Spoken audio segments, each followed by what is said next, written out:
नमस्ते, the freedom में आपका स्वागत है। मैं सुधीर। आप देख रहे हैं द फ्रीडम पर चंद्रशेखर आजाद की जयंती पर खास आयोजन आजाद की 11 अनसुनी कहानियां। आज की कहानी में जब चंद्रशेखर आजाद ने कुरान शरीफ पर हाथ रखकर कसम खाई, झूठ न बोलने की कसम, धोखा न देने की कसम, हुआ क्या था? दरअसल कानपुर में ये लोग हथियार खरीदते थे इलाहाबाद के किले से। सिद्धा जी महाराज एक हुआ करते थे दल के साथी थे, उन्हीं के माध्यम से वो हथियार आता था। इलाहाबाद में जब चले आए आजाद और उनके कुछ और साथी, जब इलाहाबाद में रह रहे थे, तो ये हुआ कि सीधे तौर पर उन्हीं से हथियार सीधे किले वाले जो भी व्यक्ति है, जो एजेंट है, उससे हथियार खरीदा जाए।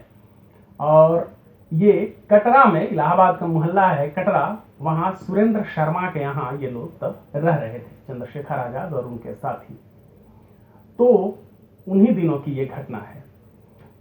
आजाद के साथी और क्रांतिकारी विश्वनाथ वैशंपायन ने इस घटना के बारे में लिखा है कि एक दिन अचानक आजाद ने कहा कि चलो विश्वविद्यालय की ओर ले गए, और वहां पहुंचने पर कुछ देर पहले ही उन्हें रोक दिया विश्वनाथ को, और कहा कि तुम यहीं ठहरो, मैं आ रहा हूं। जा करके रिवाल्वर एक आदमी से लेकर के, हथियार लेकर के आना है। और वो फिर आगे बढ़े। कुछ देर के बाद खाली हाथ लौट आए। तो विश्वनाथ ने पूछा कि हथियार क्या हुआ?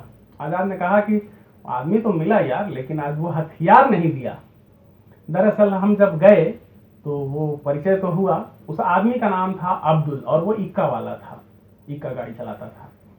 तो वो अब्दुल मिला और वो अपने पास से एक बंडल निकाला। मुझे लगा कि वो हथियार निकाल रहा है, लेकिन बंडल में से निकाला कुरान शरीफ, और कुरान शरीफ निकाल करके कहा कि बाबू ऐसा है कि हम आपको पहली बार देख रहे हैं, पहली बार आपसे मिल रहे हैं, और हमको ना आप जानते हैं ना आपको हम जानते हैं। तो हमको लगा कि कहीं ऐसा ना हो कि आप सीआईडी वाला हो, चाहे ऐसे ही हो आम आदमी, और हमको पुलिस वाला के सौंप दीजिएगा, पुलिस में डाल दीजिएगा, तो हम क्या करेंगे। तो इसीलिए पहला बार हम हथियार नहीं लाए हैं, ये कुरान शरीफ है, इस पर हाथ रख कर कसम खाइए कि आप हमसे झूठ नहीं बोलिएगा और हमारे साथ धोखा मत कीजिएगा। आजाद ने कुरान शरीफ पर हाथ रखकर कसम खाई, और फिर उस अब्दुल ने भी ऐसी ही कसम कि वो झूठ नहीं बोलेगा और धोखा नहीं देगा, कुरान शरीफ पर हाथ रख करके कसम खाई। और उसके बाद वो लौट गए। उसके बाद से फिर वो निरंतर हथियार देने लगा। वो हथियार कहां से आता था? इलाहाबाद किले से।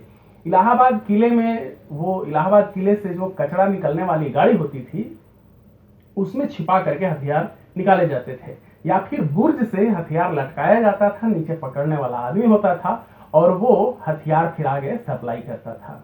इसमें वो हथियार अच्छे क्वालिटी के हुआ करते थे, और वो सेना के हथियार हुआ करते थे, सर्विस रिवॉल्वर हुआ करते थे।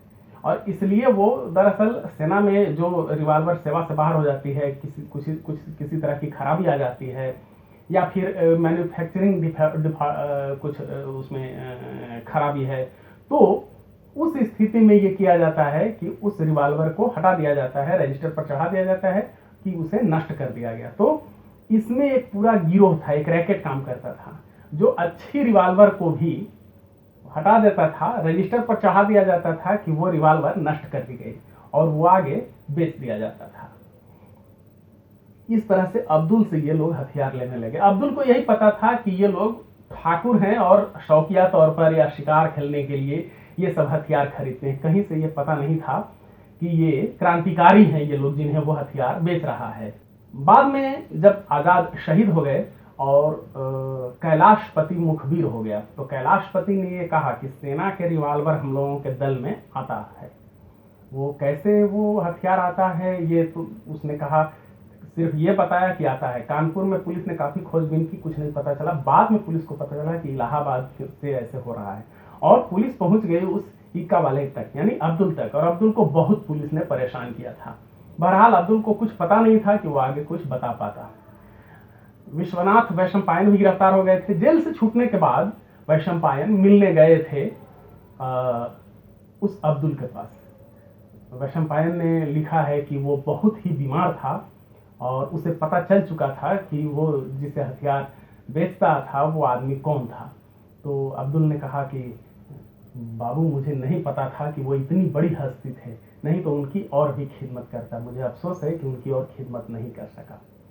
तो ये वो घटना कि कैसे वो हथियार कैसे कैसे जुगाड़ करते थे और कैसे अविश्वास विश्वास सबको लेते हुए आगे बढ़ते थे।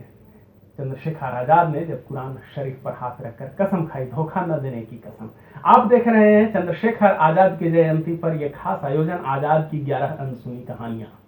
इसके अलावा पहले से भी द फ्रीडम पर क्रांतिकारियों से संबंधित, चंद्रशेखर आजाद से संबंधित, भगत सिंह से संबंधित और बाकी दूसरे जो स्वतंत्रता सेनानी हैं उनसे संबंधित सैकड़ों वीडियो हैं। आप चाहें तो उन्हें देख सकते हैं।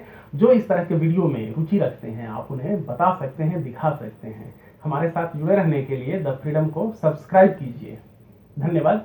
जय हिंद।